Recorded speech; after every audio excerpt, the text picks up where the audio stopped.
Hello future engineers, welcome to my YouTube channel. If you're still new to my channel and you like what I'm doing, please don't forget to share my videos to your friends and to your friends' friends.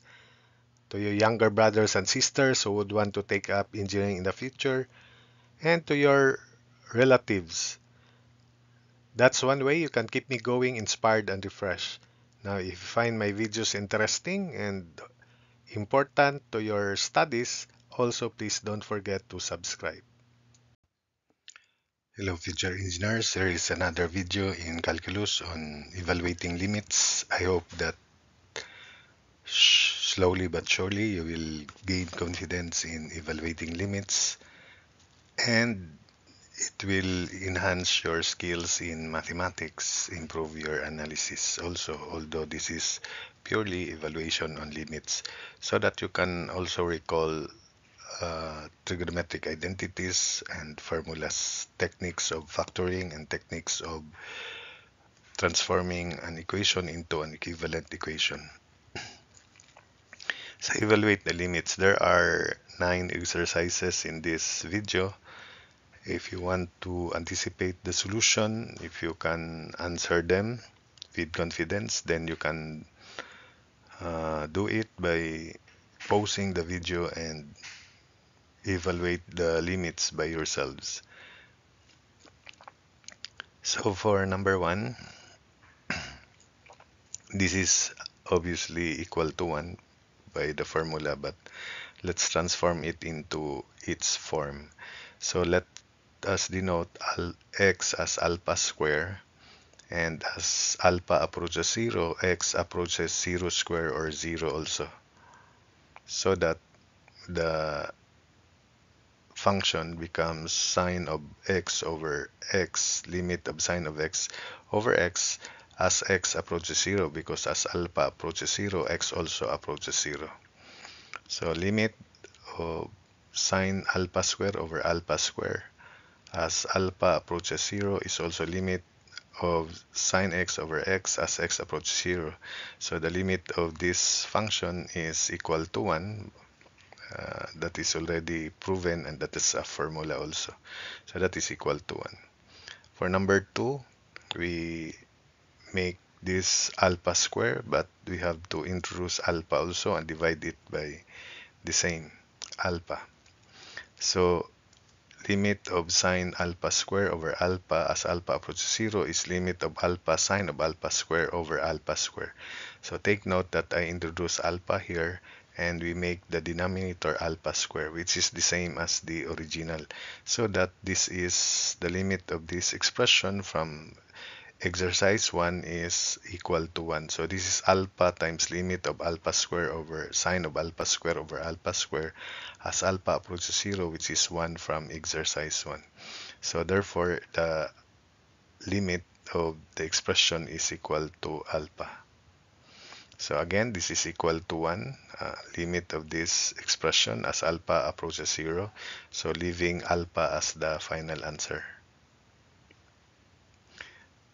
So the limit of alpha as alpha approaches 0 is 0, while the limit of the sine alpha square over alpha square is 1. So 0 times 1, the result is 0. So 0. Number 3, limit of theta square over sine of theta as theta approaches 0. We can break theta square into theta times theta and put theta the denominator of the denominator. So this is limit as theta approaches 0 of theta all over sine theta over theta. You must know this by algebra. The limit of this ratio is 1. The limit of theta as theta approaches 0 is 0. And the limit of sine theta over theta is 1. So 0 over 1 is 0. So that is also 0. Next, 4. Limit of theta over sine squared theta as theta approaches 0. So we can write this as, we can break sine theta, sine squared theta into sine theta, put the theta here into the denominator of one of the sine thetas. So limit as theta approaches 0 of 1 over sine theta times sine theta over theta. As theta approaches 0, the limit of sine theta over theta is 1, but the limit of sine theta as theta approaches 0 is also approaching 0. So that's 1, and this is approaching 0, and 1 over approaching 0 is undefined. Therefore, number 4, there is no limit, or the limit does not exist. Number 5, limit of sine kx over x. We make the denominator kx, but we should also multiply the numerator by k. So limit of sine kx over x as x approaches 0 is equal to limit of as x approaches 0 of k times sine kx over kx. So I introduce k here because I also introduce k in the denominator, leaving this equal to the original. But the limit of sine kx over kx as x approaches 0 is 1. And since k is constant, therefore it is k times 1, and the answer is k. Number 6, limit of x cosecant 3x as x approaches 0 is limit of x over sine 3x, because cosecant 3x is 1 over sine 3x. So if I introduce 3x in the denominator of the denominator, I also multiply that by 3x. So that would be limit of x over 3x times sine of 3x over 3x as x approaches 0. So x over 3x times sine 3x over 3x as x approaches 0. The limit of this, we can cancel x by the way. The limit of this is 1.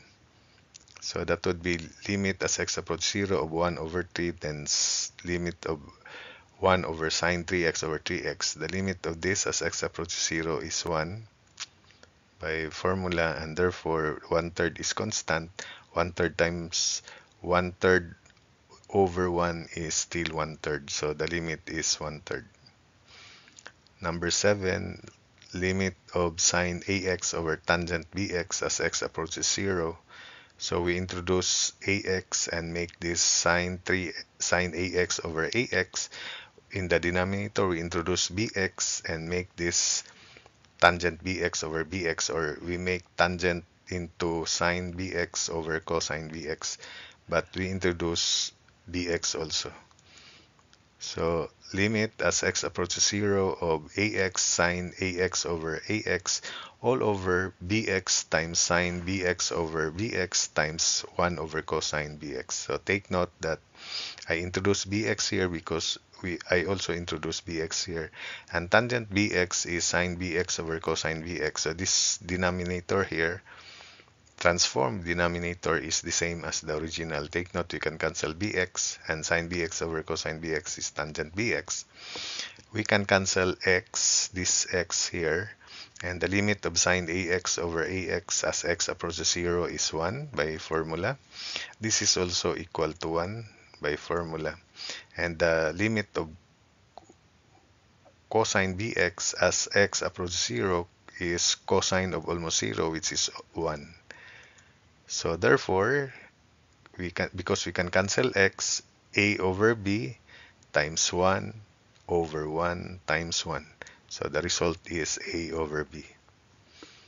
Number 8, limit of 1 minus cosine 4x over 1 minus cosine 2x as x approaches 0. So we use trigonometric identities here. This 1 minus cosine 4x is equivalent to 2 sine square of 2x, while 1 minus cosine 2x is 2 sine square of x. If you cannot recall, you should recall trigonometry. This is already calculus, so you should be able to recall trigonometric identities. It is not an excuse if you do not know that because this is, as I said, calculus, and you are already through with trigonometry. You're supposed to master trigonometry, at least 90% of trigonometry. So bring along the concepts on algebra and trigonometry here, or else you will find calculus difficult. Calculus is, after all, an easy math subject. It will only be difficult if your background in algebra and trigonometry will be that poor. So it is not an excuse that calculus is hard. Calculus is actually an easy math subject unless you mastered the basics, algebra and trigonometry. So this is 2 sine limit as x approaches 0 of 2 sine square 2x over 2 sine square x.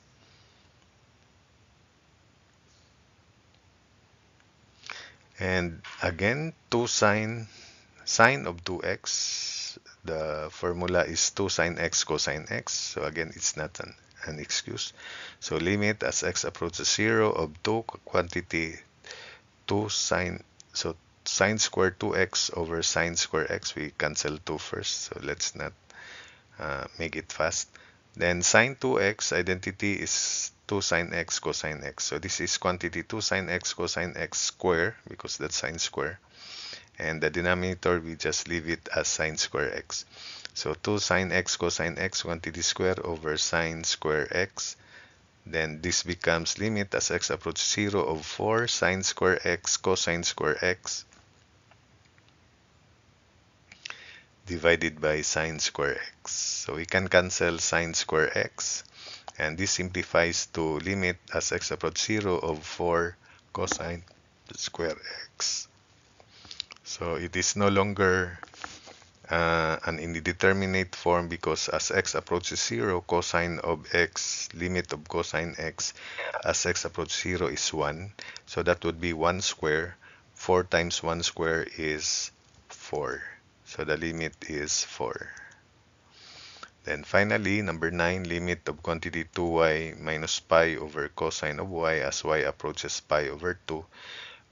Limit of cosine y as y approaches pi over 2 is 0. The denominator also approaches 0, so this is of indeterminate form. So we must transform this by letting the numerator 2y minus pi equal to theta. And as y approaches pi over 2, when this is approaching pi over 2, 2 times pi over 2 is approaching pi. So pi minus pi, theta approaches 0 also as y approaches pi over 2. So as y approaches pi over 2, theta approaches 0. And we will replace y by, from the expression here, theta plus pi divided by 2. Transpose negative pi to the left, so it becomes pi plus theta, then divided by 2, so pi over 2 plus theta over 2. So that becomes limit as theta approaches 0 of theta over cosine of pi over 2 plus theta over 2. Then we expand cosine of pi over 2 plus theta over 2. This is some formula. Cosine alpha plus beta is cos minus sin. Remember that?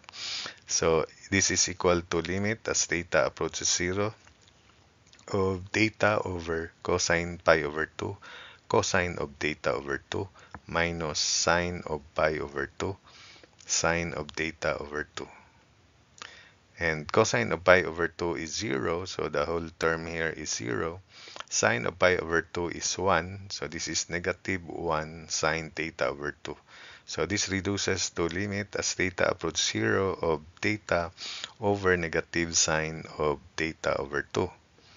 So I'll make the numerator theta over 2, but I should introduce 2.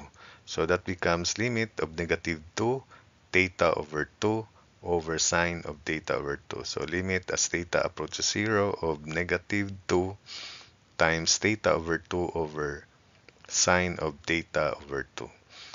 We can bring down theta over 2 here, but limit of theta over 2 over sine of theta over 2 is the same as limit of sine of theta over 2 over theta over 2. That's the same thing, that is still 1. So here, you can bring down theta over 2 as denominator of sine theta over 2 over then over theta over 2, so that it will be of this form.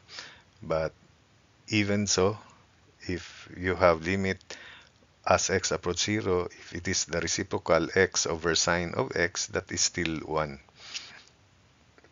So therefore, because that is 1, the limit is equal to negative 2 times 1, so negative 2. So that's it for this video. I hope that you learned something and you enjoyed watching.